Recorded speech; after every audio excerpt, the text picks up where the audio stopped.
Monty Python to Fawlty Towers, our next guest has had our sides splitting for 60 years and he's not done yet. His new book, Fawlts and All, is out now, so stand by if you please, as we say hello to the bee's knees, that is John Cleese! All right, John Cleese, back in the house. How are you, John? I like that, the bee's knees. You that are. Is John Cleese. The bee's I knees. love that. Look at this book. This book's so good, John. I'm so glad you like it. I just think it's interesting. It's that's quite what fun. it is. It's interesting. It made me feel all warm and fuzzy inside. The pictures of you and Connie in your flat, just looking cool as you like in the 70s, spending all this time, pairing and crafting these 12 perfect half hours of comedy. Not that everybody thought it at the time, did they, John? This is what happens to me whenever I start doing something. People don't think much of it at the beginning. Years ago, I started a comedy show just after I started working with dear old David Frost with Marty Feldman, and people didn't like that 1948 show. Yeah. And then when Python came out, they couldn't make up their mind. They couldn't understand it. So they said what it was about, but not said whether it was good or bad. Yeah. And it wasn't until we got a good review from Alan Corran, who was the editor of Punch at the beginning of the second series, that all of a sudden people decided it was good, but it took them about 9 months. And you and Connie, you're crafting this thing together. Just look at the two of you, just looking so cool. Look at you both there. Look at that. Yeah, gorgeous, happening couple. You look so chilled and relaxed and so happy in each other's company. There's an awful lot of stuff in there about how you make good comedy, and it's awfully practical, like take a lot of time. Yeah, take a lot of time. Don't rush it. And there's a lot of stuff in there which I wish the comedy department at the BBC would read, because I had lunch with a couple of them about 3 months ago, and I have to tell you, one of them, who was in charge of commissioning comedy scripts, had no idea what he was talking about. Really? No, I felt quite cross afterwards. Would you never accept a role like that? Would you? Yeah, well, advisory if it didn't take too much time, because when young people hand over scripts and wonder if they're any good or not, and the person who's judging them has absolutely no idea what he's doing. And there's a letter in there, from when we first... Can you read it out? I read it out before. Did you? Yeah, it's hilarious. He says it couldn't be anything other than a disaster. Yeah, faulty by name, faulty by nature. Here it is. I'm afraid I thought this one as dire as its title. Yes. And it went on to be like one of the most revered and loved and still but funny issues. Saying that it's destined to be a disaster when your job is to read scripts to the BBC comedy department and tell them if they're any good. It's his job. Yeah, I know. It's so mad, isn't it? Billy Bob Thornton's coming in after you, the actor Billy Bob Thornton, and he's got this whole take on critics. He said they should never be allowed to print a review of something unless they like it, because we don't want to know what not to watch or what not to read. We want to know what to read. It's not their job to save us a tenner. It's their job to point us in the right direction of something we do want. Well, the best ones are the ones who would love to have been in the business and didn't have any creative talent, so they make themselves part of the business by being supportive of all the good people in it. And those people are great. And there are the ones who are just envious and want to be there and just tend to be very negative about everything. And there's the other ones as well who start off in the business doing good work and then somehow find themselves in one of those jobs and they hate it because they don't want to turn people down. They don't want to stop people from facilitating good stuff. But this is what the editors ask. I mean, dear old Michael Winner, my old friend Winner at Winner's Dinners, when they renewed the Winner's Dinners thing, the Sunday Times editor said to him, make your reviews more attacking. People like it. Not because the restaurant deserved it, or it was any reflection of reality, but they like to hear nasty, snarky pieces, so could you write more? Well, thank God for these shows. Thank God for Fawlty Towers. I didn't realise that Tilly and I both lived near the original Fawlty Towers till I read your book, because Weston-super-Mare was the sort of universal geography that got into the psyche of you writing it. And then there was a chap who was a real hotelier, and then the hotel itself was in Bourne End. So it's a bit of a combo, wasn't it? Yeah, complete combo, and put things together. But the longer you spend on it, the more time you've spent thinking about it, the better it is. And you see, we used to spend 6 weeks on an episode, on a script. And we used to do 140 pages, whereas the average half hour was 65 pages. We used to get through twice as many pages as the average TV show because it was so carefully written. We didn't have time to rewrite it. And it's so much about love and time, and so little of television is about that. Now, I was thinking the other day, Tony J once rang me up and he said, I want you to buy the Daily Mail. I said, wash your mouth out. He said, no, go and buy. I bought a copy. And I said, what? He said, page 23. I said, what about it? And he said, well, it's about all the people who made a lot of money in television. I said, yes. And he said, have you ever heard of any of them? And I hadn't. Because the way to make a lot of money in television is to make lots and lots of shows that are quite good. Yeah, quite good. Where you can make 3 in a day, like, have I got news for you? Whose line is it? They're very entertaining, but they're cheap. They are cheap, and they're usually non-scripted as well.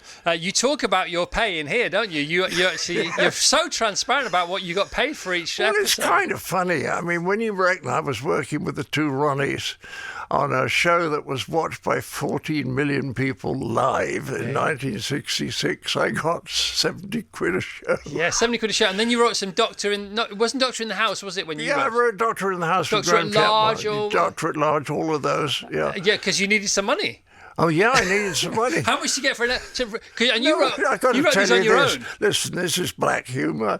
I used to go to a gym, and there was a wonderful trainer there in his 50s, and he was so good. I said, Bill Williams, if you ever want to set up a little place on your own, I might put some money into it. And, of course, he'd found a place within a month. And we opened it in Brighton, and 3 weeks later, he was dead. Well, I know. Did you... I mean... What killed him? Was it just stomach cancer? But he was so tough. He just wasn't figuring out why there were pain. He was used to living with pain. But you see, if you open a business and the key guy in it dies after 3, 4, 5, 6 weeks, it's not good. That's it's not great for the business. Particularly bad. Worse for him. But it's particularly bad if it's a health club. Yeah, I know. But talk about being ahead of the curve, because now it's all about health and wellness, isn't it? And this... Sorry, that suddenly strikes me how funny it is. That's karma hitting you right there. Yeah. So, how many health clubs were there in 1975 or whenever? How many what? Health clubs were there? Oh, there were a few. Were there? Not so many, but they just started, and I used to go to this one at Kensington High Street. Anyway, what I want to do is that there are lots of young people out there now who might be interested in becoming comedians. Yeah. You see, in my day, you grew up Weston-super-Mare, somebody say to you, are you going to become a comedian? They'd say, what? Yeah. You're more likely to become a matador. Yeah. So... The young people out there who are actually might go into comedy, I hope they read this and get some idea of what the life's like. Yeah. Let's talk about Basil. So one of his superpowers was his addiction to calibrating people, wasn't it? So they would come through the threshold, across the threshold of Fawlty Towers, and he would immediately judge them and calibrate them. Absolutely. And he was supercilious or dismissive or somewhere in between, depending on who he thought you were. Yes, so that's right. It was all about class. Right. It was a class-obsessed society, and that's what I grew up in, Weston-super-Mare. People were nice, but it was terribly important that you were not working class. And if you were in middle class, you sort of tried to do certain things that mean they were upper, lower, middle class. Right. Do you see what I mean? Or lower, upper, middle. Yeah. My parents, for example, my dad was lower, middle class. Right. And my mother was middle class. So her father wouldn't let them get married. See, it's funny, isn't it? Because it all got messy in the middle. Because I was working class, and then they were upper class. You were working class because your dad did what?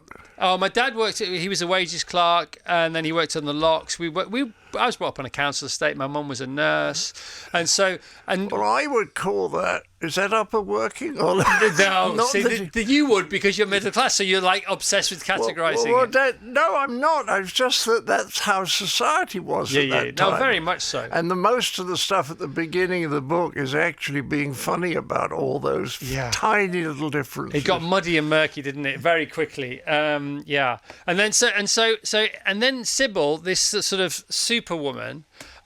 She's strong, she's steely, and his desperation is all the more humorous for the fact that that's the dam that he's up against every single day. That's right.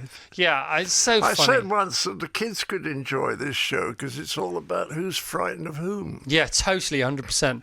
And what about Connie? What about her role in it? Because she was Connie was an extraordinarily good actress. For people I don't just mean as a comedy actress. Yeah. She was extraordinarily good straight actress. So, for people who don't know, who was Connie? How did she come into your life? She came into my life because when I first went to New York in 1964, I went to a restaurant at lunchtime called The Living Room. And I used to go there for a cheap lunch, and it was full of out-of-work, very pretty actresses. And she was there wearing the black net stockings. And I just thought, this woman is rather wonderful. And funny. So funny. Yeah. All right. Really funny. And we laughed the same things. We both had a slightly naughty, slightly dark sense. And her character in Fawlty Towers keeps the story going. That was the key, Well, wasn't she's there. You see, somebody once said she's, what was it, Horatio? Yeah. To Basil's Hamlet. Yeah, In other words, it's very useful to have one character who's completely sensible, because then the protagonist, the main person who in a comedy is usually the man, can go to them and say, this is what I'm planning to do next.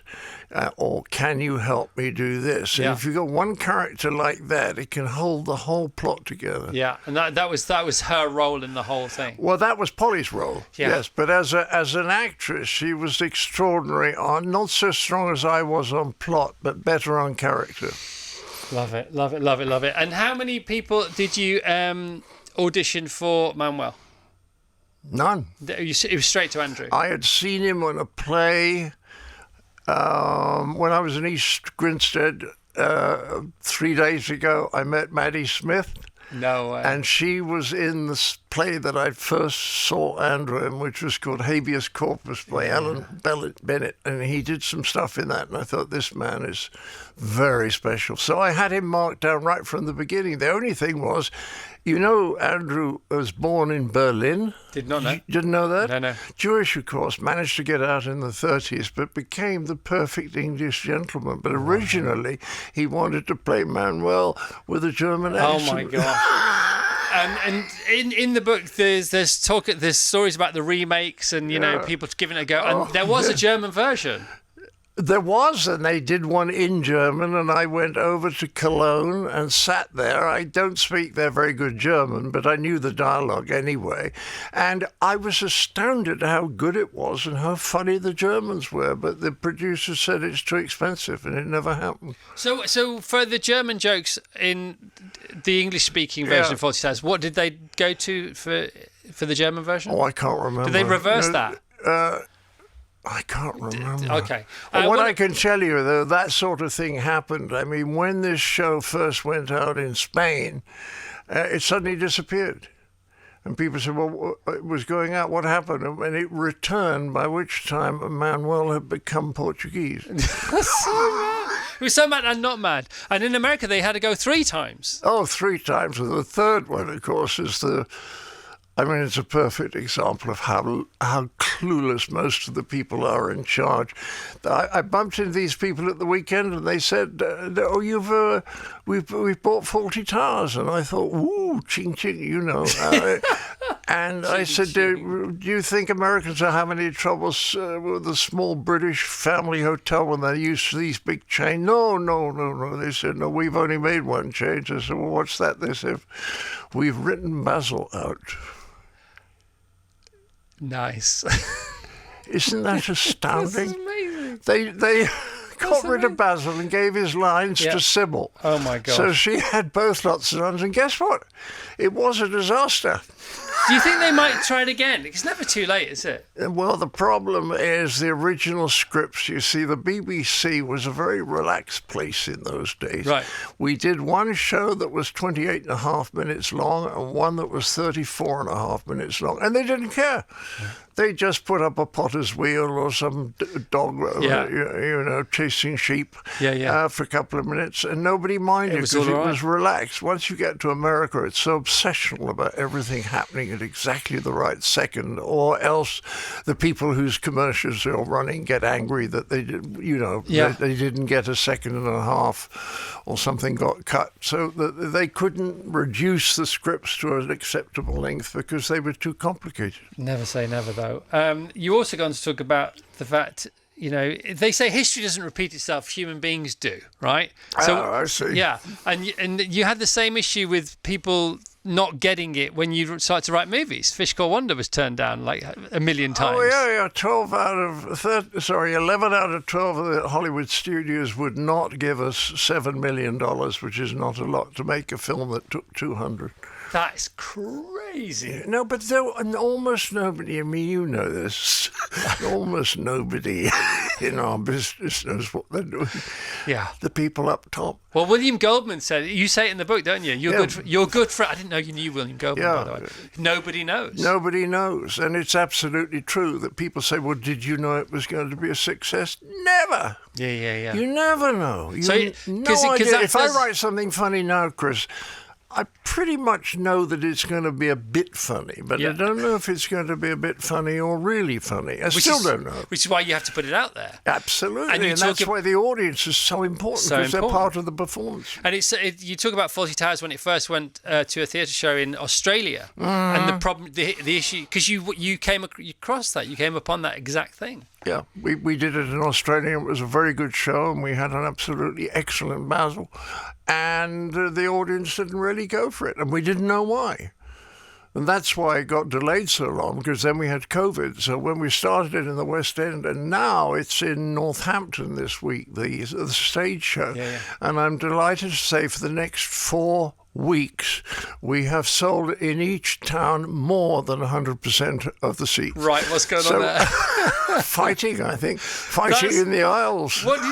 Who told you that? Because it must be true.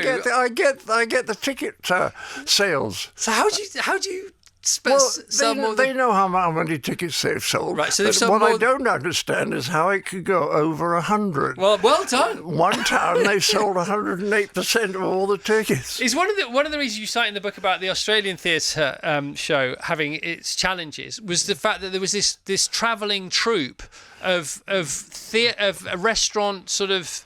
Oh, yes, there were people been ripping us off for 15 years. With a good show, unfortunately. It is a good show. What is it exactly, or what was it? Well, I've never actually been, but they'd take a restaurant or a hotel. A real restaurant? Yeah, a real restaurant or a restaurant in a hotel. And then they have someone dressed as Basil, someone dressed as Sybil, someone dressed as Manuel, and who play those characters and serve them dinner. And there's a lot of those different shows with different casts, and they're all very good. No. But that went on for 15 years without Connie and me getting a single penny from it. And is that still ongoing then? Or... No, well, eventually they reached some sort of agreement with my agent, and I get a little bit each time. That's all right. It's a huge amount of money. And you talk about Comic-Con as well, don't you? Going to Comic-Cons. I like Comic-Cons because you get to talk to people, you see. When you're signing, you chat with them. They always try to rush you through it, and I refuse to rush. I want to have a moment with everyone. And I'll tell you one of the things you learn. One lady leaned forward. I thought, it's confidential. So she said, I want you to know that my husband and I had a daughter who was murdered. So I went a bit quiet for a bit. And she said, and we couldn't sleep for weeks. And then we discovered that watching Fawlty Towers, if we watched an episode or two, then we could get some sleep. And I just wanted to thank you. Well, when somebody says something like that to you, you melt a bit, you know. And you think it's not just about making people laugh. And so many people say to me, particularly at Comic-Con, thank you for helping me through difficult times. You see, that's why I think we don't laugh enough now. So when you were in Monty Python and then you were on the Frost Report, you know, the mania, the fame, again, Billy Bob Thornton talks about this, about you know, there were less famous people then. So if you were famous, you were more famous just by default because there were less of you. How crazy was it, John, back then? Not very. Really? No, I mean, the BBC used to put Fawlty Towers out late on Sunday night, and we'd sit down some Sunday nights, and it'd be the Horse of the Year show, because no Python that night. But what about? But that was after Monty Python. It was after Life of Brian, wasn't it? Or was it around the same time? Or? Well, Life of Brian was later. Life of Brian was 78 or something like that, 79. But the whole, you know, everything gets built up into a story. Yes, there were protests. There were big protests in New York, which was great because they protested so much. The New York TV stations used to send film crews down to film the protesters. And after a week of the protest, before the film had really properly opened, they rang us in London and said, you don't have to go over there, come over and do publicity because the protesters have done it for us. Job done. Job done. Oh my gosh. But there were always a few people who were a bit upset, but I only remember one interview where I was touched by, it was a BBC guy who was in charge of the Christian side of things, and he was explaining how upset he was by the crucifixions. But I had to say, were you upset by Spartacus? You know? Yeah. Same thing. Establishing things about character and situation that will not change in later episodes is one of your 3 golden rules for comedy. And I'd never seen this before. And you said, well, I made it up on the spot. There's probably 5 by now. But number 1, establishing things about character and situation that will not change in later episodes. Number 2, making plot points to tell the story of this particular episode. Number 3, the funny bits. Yes. I love the fact that the funny bits is the shortest of the 3 rules, which are short in themselves anyway. Well, it's done in the other order, because when you're trying to write something, you just play around with the situation until you think of something funny. And then you write that down, and then you hope that in the rest of the week you might get 2 other ideas as good as that. So you start with a general idea of what the show is going to be about, and then you start figuring out what could be funny, and then you work back into making all those different bits hang together as a plot. Yeah, and then you've got to deliver them with machine gun speed. I'm just going to play this. We've played it a couple of times already. This is the 3rd time I'm going to play it today in the presence of the man who wrote it along with Connie. Here we go. When I pay for a view, I expect something more interesting than that. That is Torquay, madam. But it's not good enough. Well, may I ask what you were expecting to see out of a Torquay hotel bedroom window?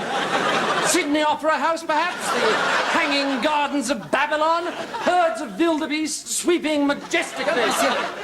I expect to be able to see the sea.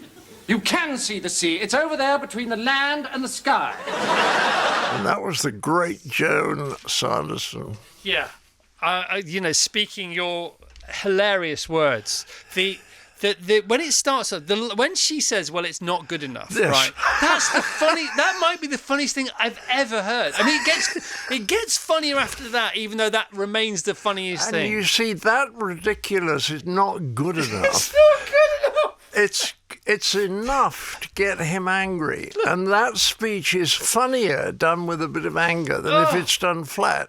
You know, and that's where you're with him, because often you're not with him. You think, no, actually, he's right here. And it's like, you know, when you hear people phoning up talk radio stations and moaning about things, we often say they wake up with grievance looking for a cause. You know, and she may as well be calling a radio station today saying, Torquay, it's not good enough. Which particular bit? Just generally, it's not good enough. And then you carry on with the hanging elves of Babylon. What was your motto just now? You said you had a motto to describe this way of behaving. Grievance looking for a cause. That's wonderful. That's what it is, though, isn't it? Yeah. You know, and Basil. there was a British lawyer called Charles Lawton who went and lived in Hollywood for a long time, and people said he used to go to Hollywood parties and stand there waiting to be offended. 100%. Yeah. And then we get on. So what? That's a 28-second clip. You know, what is that? That's Torquay, madam. Well, it's not good enough. Well, what else do you want? That's what's out there. And then there's the sea. It's between the land and the sky. And you know. And that's... Well, I like the moment when he says herds of wildebeest sweeping across the edge. He says, "Don't be silly." Yeah, exactly. And that, the crafting of that, we'll get onto that in a second or two. So that's 28 seconds, and here's 8 seconds. Anywhere they do French food? Yes, France, I believe. They seem to like it there. And a swim would certainly sharpen your appetite. You better hurry. The tide leaves in 6 minutes. There's 4 jokes in there. It's 8 seconds long. There's 4. The first one is killer again. The first one is a standing ovation. But then the key to your 6 weeks and 140 pages with Connie was the other 3 in the 8 seconds, I presume. But you see, this is because there was a microphone 18 inches over our head. If we'd been in the theatre, we would have had to wait for the laughter to die down. Because we had a microphone there, we could cut through the audience laughter, which meant that it could be played at a much faster rate. That's why we can do 140 pages. Yeah, France, I believe. Good. Anyway. It's so funny. So when go back to the room with the view, you and Connie, who typed, you or she? I used to type, right. On a good old-fashioned typewriter. Right, and I've seen the pictures. I didn't know who was typing, but so you're typing away. You come up with, I'm not happy. Room with the view. I'm not happy with the view. What is that? That's Torquay, madam. Well, it's not good enough, right? So yes, you're improvising, and who thought of which line? I have no idea. Because when you're working with someone, you become an animal. That consists of the two of you, and in retrospect, you never remember exactly who thought of what. Yeah, and you both sort of you tug of war on the same piece of meat. You're sort of, I'll have a bit of that, you have a bit of that. We didn't argue very much. It wasn't like me and Terry Jones. You talk about Terry quite a lot. And you never say Terry, you always say Terry Jones, which well, speaks there was a volumes. fellow called Terry Gilliam, you see. Yeah. He just got fed up, didn't he, Terry Gilliam? He just wanted to go and make movies. Well, he did, but he went off and became a proper film director and made very, very expensive films. Oh, my God. So much to talk about. This script here, this actual physical A4 script with whatever that, Oh, yeah, that's right. Where's that now? Where's that script? Well, there's masses of those around because I suppose there was one original. Connie and I would hand in a type thing and someone in the producer's office would type it out into that old-fashioned form from which you could make millions of copies. And then everybody, cast, crew, everyone vaguely associated got that copy. There were lots and lots of those. But whether there was an actual original, I suppose it would have disappeared into the waste paper basket after it had been copied. You see what I mean? Yeah, I do. What do you do next year? How's 2026 looking for you, Well, John? I got a couple of things that I'm very intrigued by. One is a stage version of Life of Brian. Wow. And one is a musical version of Fish Called Wanda. Oh. But I'm not sure. My only problem at the moment is I'm desperately unfit. My health is quite good. Apparently, I've got a biological age of 69. But I need a break, Chris. Yeah. Okay. Give us a break, mate. Where'd you go for your break? Where are you chilling out? Anywhere in the sun. Yeah. Anywhere in the sun. You love the sun. Connie and I love the sun. Connie and I, isn't that extraordinary? My beloved fish. Yeah.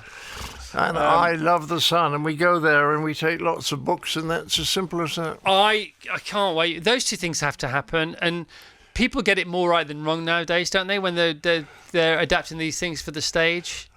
Well, they usually do because they don't know what they're doing, you see. I think we can make Life of Brian work on the stage. And we did actually do what they call a showcase in front of a small audience of the musical of Wonder. And what I did is I kept the songs very short. Nobody's ever done that before. None of the songs are longer than a minute and a half, which means you don't lose the pace that you need. And it's all you need. What did you learn from that little showcase? The showcase, I learned that my idea of having very short songs was a good one. Nobody thought it was, of course. And as always, Everybody's saying, can we have longer songs? Have you ever gotten anything wrong like that? When you've seen other people, something of other people, and without, naming names, and not that you mind doing that kind of thing, and didn't get it, and then it turns out to be a hit? Yes, there have been several of those. On telly or theatre Well, I shows? just remember the very first time I came back from America in 1965, and I remember thinking this colour television is not going to be a hit. I really thought that we were going to stick with black and white. Why was that then? Well, because if you looked at colour television at that time, people used to put a piece of transparent coloured plastic over the front of the seat. With 3 stripes, wasn't it? 3 stripes, that's right. Yeah. But, I'm wrong about a lot of things. I mean, my favourite scene in Life of Brian is Eric and Terry G. Gilliam as the when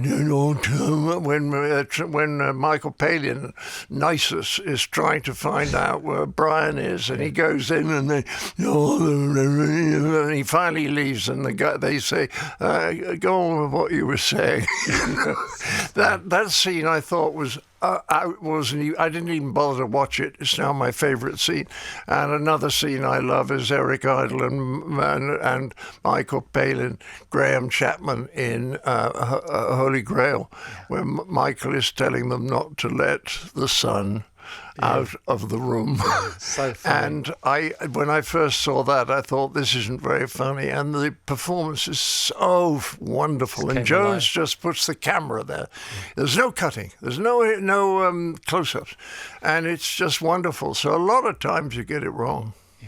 Well, they say human beings are made of mistakes, and anybody who's creative and any good is insane and also makes mistakes on a minute-by-minute basis, not even a day-by-day basis. I've written a little book on creativity, and I said, when you're in a creative mood, there's no such thing as a mistake, because you have to work with it before you discover whether it's a mistake or not. And also, it's a signpost to the way to go.